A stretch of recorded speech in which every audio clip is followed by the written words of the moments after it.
ঘুম না আসলে একটি আমল আপনি করবেন, মুহূর্তের মধ্যেই ঘুমিয়ে যাবেন ইনশাআল্লাহ।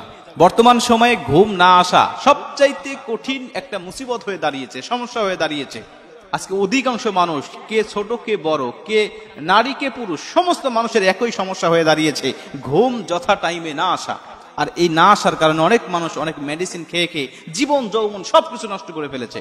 কারণ ঘুমের ওষুধের মধ্যে এমন কিছু ক্ষতিকারক উপাদান থাকে যেগুলো মানুষের জীবনকে, মানুষের বিভিন্ন অঙ্গ প্রত্যঙ্গগুলোকে একেবারে তিলে তিলে শেষ করে দিচ্ছে। আজকে আপনি এইগুলো করবেন না, আপনি আল্লাহ রাসূলের দেখানো পদ্ধতি অনুযায়ী আপনি ঘুমাবেন ইনশাআল্লাহ। আশা করা যায় এই দোয়াটা যদি পাঠ করতে পারেন, আল্লাহ রাসূল নিজে শিখিয়েছেন এই দোয়াটা যায়েদ ইবনে সাবিতকে।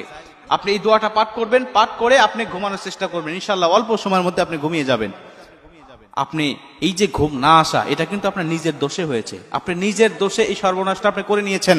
আপনি যথা টাইমে ঘুমান নাই এবং আপনার কিছু বদ অভ্যাস, যে অভ্যাসগুলোকে আপনাকে আজকে দীর্ঘ রাত পর্যন্ত জাগিয়ে রাখতেছে।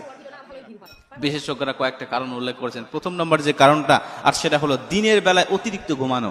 ফজরের সময় তো অনেক মানুষ ওঠেই না, 10টা পর্যন্ত ঘুমায়, ঘুমানোর পরে অনেক মানুষ আবার জহর পরে ঘুমায়, আসর পর, মাগরিব পর পর্যন্ত ঘুমায়।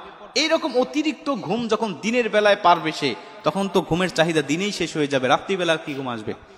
অথচ বিজ্ঞানরা বলছেন রাত্রিবেলায় যদি সে ঘুমাতে না পারে, তাহলে তার স্মৃতিশক্তি, মেধা শক্তি আস্তে আস্তে এতটাই লোপ পাইতে থাকে যে কিছুদিন পরে সে পাগলের মতো হয়ে যাবে। আজকে অধিকাংশ মানুষ যথা টাইমে ঘুম না আসার কারণে পাগল হয়ে গেছে, অধিকাংশ মানুষ। প্রিয় ভাইরা আমার, এজন্য দিনের বেলা অতিরিক্ত ঘুমাবেন না। ফজর পর তো ঘুমাবেন না, জহর পরে খাওয়া দাওয়ার পরে, নামাজ পড়ে খাওয়া দাওয়ার পরে আপনি একটু কাইলুলা করবেন, এটা সুন্নত, এটা করবেন।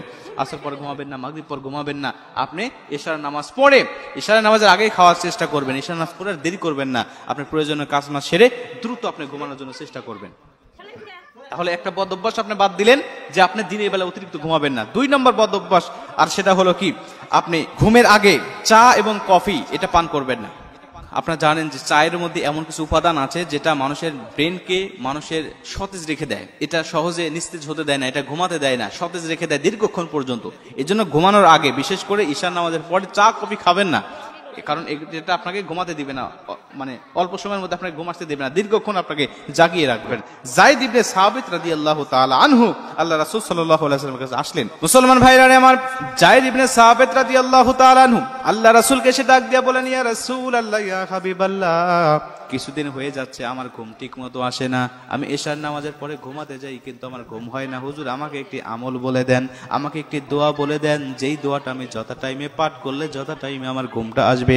আল্লাহ রাসূল বলেন, ঠিক আছে তুমি আসো, আমি আল্লাহ রাসূল তোমাকে দোয়া শিখায় দেই, তুমিও আমার সাথে দোয়াটা পাঠ করো।